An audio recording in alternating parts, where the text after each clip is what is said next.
सगळं सांगितलं पण मला हे नाही सांगितलं, सगळं सांगितलं हे नाही सांगितलं, पेशव्यांना विरोध का आहे? बाजीराव पेशव्यांनी अटके पार झेंडे लावले, त्या पेशव्यांचं नाव का नको हे तुम्ही सांगायचं का टाळताय? का तुम्हाला सांगायचं नाही? अजूनही आमच्या बहुजन समाजामध्ये बहुजनांना पेशवाईमध्ये ज्या पद्धतीचा छळ झाला, त्यांना आजही पेशवा नुसतं म्हणलं तरी तो इतिहास समोर येतो. हे जे सांगतात तो इतिहास नाही, तो अर्ध सत्य. बहुजनांना खराटा लावला, मडकं दिलं, हा इतिहास कधीच आहे? तो परत शोषणाचा इतिहास, वर्णवर्चस्ववादी व्यवस्थेचा इतिहास परत आणायचा का? आम्हाला नकोय. आम्हाला त्याच्या अगोदर घेऊन जायचंय.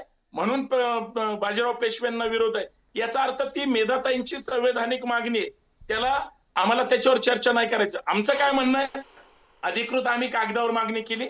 आम्ही त्या रेल्वे स्टेशनला राष्ट्रमाता जिजाऊंचं नाव द्यावं किंवा पर्याय सरकारला म्हणून आम्ही मग महात्मा फुले असतील हे सगळ्या गोष्टी दिल्या. एकबोटेजींना मी विचारतो, त्यांचं मत घेतो, मला त्याच्यानंतर आनंदबेनकडे जायचंय. एकबोटेजी प्लीज तुमचं सबमिशन द्या. हे जे सांगतायत शिंदे, हे संपूर्णपणे खोटं सांगतायत. काय काय खोटं सांगतायत? पेशव्यांचे शिकारखान्याचे प्रमुख सांगतो ना, हे जे म्हणतात की बहुजनांवर अन्याय झाला, दलितांवर अन्याय झाला, हे सगळं खोटं आहे. बाजीराव पेशव्यांचे सगळे सहकारी बहुजन होते. आणि दुसरी गोष्ट, लहुजी वस्ताद साळव्यांचे वडील राघोजी राऊत साळवे हे पेशव्यांचे सरदार होते. बापू गोखलेचे उजवे हात होते. ज्या ठिकाणी बापू गोखलेंचा उजवा हात म्हणून राघोजी राऊत साळव्यांचं खडकीला बलिदान झालं, त्या पेशव्यांवर खोटा आरोप करायचा की त्यांनी गाडगं आणि झाडू लावला म्हणून, हे अत्यंत चुकीचं आहे. डॉक्टर बाबासाहेब आंबेडकरांना जाहीरपणे प्रश्न विचारला होता की तुम्ही पेशव्यांच्या कारकिर्दीमध्ये दलितांच्या गळ्यात मडकं होतं आणि कमरेला झाडू होता असं म्हणता याचा पुरावा आहे. डॉक्टर बाबासाहेब आंबेडकर य.न. केळकरांचा प्रतिवाद करू शकले नाहीत. हे संपूर्णपणे अपप्रचार आहे. जर पेशव्यांच्या काळात अत्याचार झाले असते तर पहिला क्रांतिकारक उमाजी नाईक रामोशी समाजाचा, तो कशाला लढायला पुढे आला असता? मी आज या चर्चेमध्ये इतिहास अभ्यासकांना बोलवलेलं आहे, ते प्रकाश टाकतील. खरं तर मला आनंदबेनकडे जायचं होतं आणि सोनावणी सरांकडे वेगळ्या मुद्द्यासाठी जायचं होतं, पण या मुद्द्यावर मला पटकन प्रकाश टाकू द्या आणि संजय सोनावणी सरांना विचारू द्या. संजय सोनावणी सर, एका बाजूला पेशव्यांना पूर्णपणे वेगळं ठरवण्याचा प्रयत्न आहे. ते म्हणतात की ते सर्वसमावेशक होते, ते सर्वसमावेशक नव्हते अशी मांडणी केली जाते. काय होती वस्तुस्थिती? इतिहासाची पानं काय सांगतात? मुळात ह्या सगळ्या तज्ञांमध्ये गोंधळ असा होतोय की ते पहिला बाजीराव पेशवा, भगवानदादा पेशवा आणि दुसरा बाजीराव याच्यामध्ये प्रचंड गल्लत करताय. दुसरी गोष्ट अशी की बाळाजी विश्वनाथ कोणाच्या स्मरणातही नाही, ही तिसरी गोष्ट. तो पहिला पेशवा होता. चौथी गोष्ट अशी की जातीय अस्मिता जागवून केवळ हा जातीय दृष्टीने वाद होतो आहे आणि आपली जातीय अस्मिता चोंबाळण्याचा हा सारा प्रकार आहे. मग ते कोणी असो, एक मोठे साहेब असो, शिंदे साहेब असो, दवे साहेब असो, कुणीही असो, हे सगळा जो प्रकार करताय हा जातीय अस्मितांचा खेळ आहे आणि त्याच्यामुळं ही मागणी सुद्धा त्यासाठीच पुढे आलेली आहे आणि त्याच्यावर प्रचंड समाजामध्ये गोंधळ चालू आहे. म्हणजे समाजामध्ये शांतता नांदू द्यायची नाही, महत्वाच्या प्रश्नांकडनं नजर भडकवायची. जसं हिंदीचा प्रश्न तुम्ही काढला, पहिलीपासून हिंदी असावी की नसावी याच्यावरची चर्चा भरकवण्यासाठी ही अशी चर्चा काढली की काय असा मला संशय येतोय. नाही, आपण त्याच्यावर बडे मुद्दे करत राहणार सर, आपण त्याच्यावरही करणार, सोडणार नाही तो मुद्दा. आपल्या अस्मितेचा मुद्दा आहे तो. आनंदवेंना विचारतो मी. आनंदवेजी, मुद्दा जरी दोन नावांचा असला, वेगवेगळ्या नावांचा असला, जातीय अस्मितेचा रंग या सगळ्याच्या मागे आहे का? एक मुद्दा. आणि दुसरं म्हणजे ते म्हणतात की जिजाऊंची मागणी, जिजाऊंचं नाव देण्याच्या बद्दलची मागणी जुनी आहे, ती आधीची मागणी आहे. मग बाजीरावांची मागणी पुढे करून काय साधलं जात आहे? तो सुद्धा जातीय आपली जी अस्मिता आहे ती पुढे रेटण्याचा प्रयत्न आहे का? एक गोष्ट स्पष्ट करतो, हा दोन जातींचाच मुद्दा आहे बरं का. दुर्दैवानी असलं तरी ते सत्य आहे. बरोबर तुम्ही सांगितलं. आणि माझी पण विनंती आहे की कृपया पूर्ण बोलू द्यावं, बाकीच्या वक्त्यांनी सुद्धा मध्ये येऊ नये.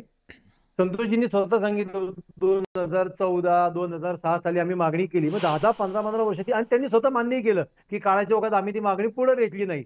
पण आता हे नाव आल्यानंतर ह्या सगळ्या रिएक्शन्स आहेत, प्रतिक्रिया आहेत बरं का. आमचं म्हणणं स्टेशनला कोणाचंही नाव द्यावं, त्या स्टेशनचं नाव उज्ज्वल होणार अशी लोक पुण्यात अनेक आहेत.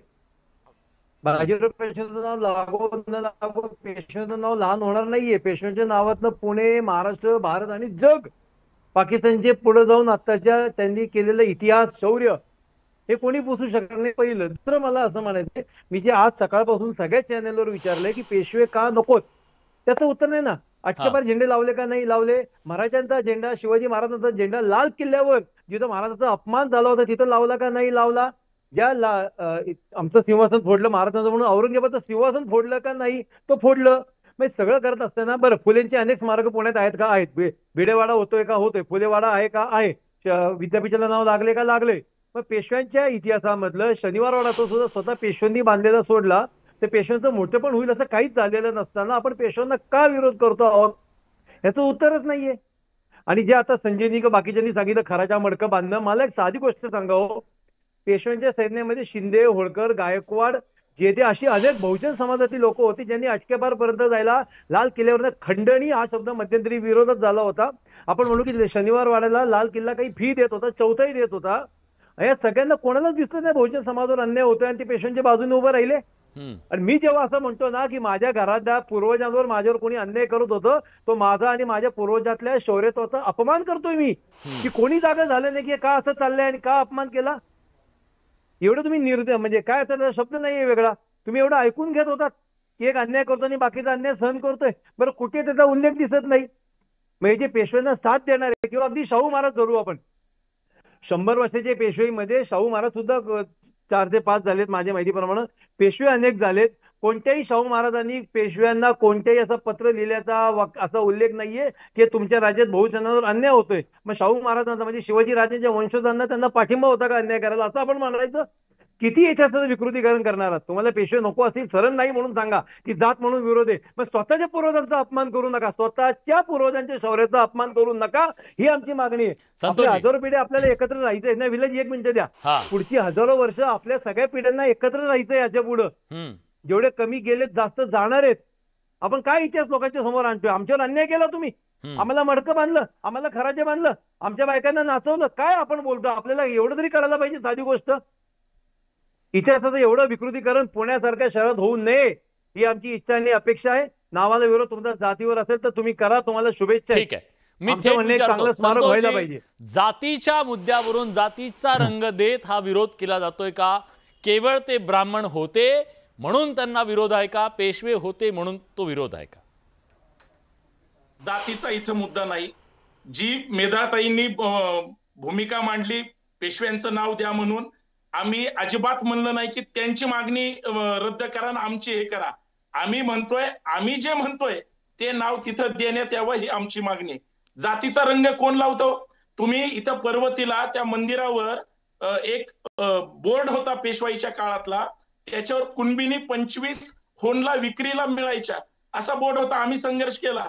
कुणबिनी काय त्यावेळेस रस्त्यावर पडल्या होत्या का? पण लिहिण्याची आजपर्यंत बोर्ड लावण्याची हिंमत कशी झाली? का लावला गेला? हा इतिहास असतो. दुसरी गोष्ट, आम्ही जातीभेद करत नाही. पुण्यामध्ये जे मेट्रो स्टेशन झाले त्याला पूर्वी पुणेरी पगडी केली होती. इथं सरदार मावळे पुण्यातले लढले, त्यांचं प्रतीक तुम्हाला करता येत नाही. आम्ही विरोध केला, शिंदेशाही पगडी झाल्या. आणि संजय सोनी सर म्हणले जातीच्या चष्म्यात काही संबंध नाही. स्वारगेटच्या मेट्रो स्टेशनला राजमाता अहिल्याराणी होळकरांचं नाव द्यावं, संभाजी ब्रिगेडनं मागणी केली. महात्मा फुलेंचं नाव द्यावं, छत्रपती शिवाजी महाराजांचं द्यावं. आपण पुरोगामी महाराष्ट्र म्हणतो तर सगळ्या महापुरुषांना जातीच्या चौकटीत तुम्ही अडकवता हो.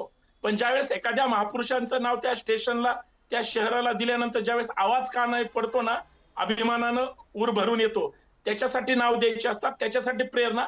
चष्मा तुमचा जातीयवादी. पेशवे चांगलेत वाईट मी अजिबात म्हणलो नाही, त्यांच्या नावाला विरोध केला. आम्ही म्हणतोय राष्ट्रमाता जिजाऊंचं नाव द्या. याच्यात तुम्हाला विरोध वाटतोय, त्याला आम्ही काय करणार? मिलिंदजी, राष्ट्रमाता जिजाऊंचं नाव द्यावं अशी त्यांची पहिली मागणी असताना तिथं सेनापतींचं नाव पुढे करून हे काय साधलं जातंय? नाही असं काही नाही. राष्ट्रमाता जिजाऊंच्या मागणीला कोणताही हिंदू विरोध करणार नाही. राष्ट्रमाता जिजाऊंचं नाव द्यावं ही मागणीच नव्हती. हे बाजीराव पेशव्यांचं आमचा पाठिंबा आहे. बाजीराव पण मागणी नव्हती ती तर पत्र दाखवतायत आल्यानंतर पत्र दाखवतायत ते पत्र दाखवतायत ना पुढे आणण्याचा प्रयत्न झालेला आहे. कुठलं पत्र दाखवतायत? मागणीचं पत्र दाखवतायत ते. संभाजी ब्रिगेडची विश्वासार्हता काय आहे? संभाजी ब्रिगेडची काय विश्वासार्हता आहे? संपूर्ण खोटं वागणं, दुसऱ्यांना बदनाम करणं हे संभाजी ब्रिगेडचं काम आहे. संभाजी ब्रिगेडचा ब्राह्मण द्वेष प्रसिद्ध आहे. अहो आज बाजीराव पेशव्यांचं नाव मागे घ्यायला आम्ही तयार आहोत. जिजामातांसाठी बाजीराव पेशव्यांचं नाव मागे घ्यायला आम्ही तयार आहोत. पण बाजीराव पेशवे किती श्रेष्ठ होते हे एकदा त्यांच्या कानावर पडलं पाहिजे. आज तुम्ही जर पुणे शहरामध्ये मतदान घेतलं तर सगळे बहुजन हिंदू बाजीराव पेशव्यांचं नाव रेल्वे स्टेशनला द्यावं हेच नोंदवतील ह्याची मला खात्री आहे. एवढं बाजीराव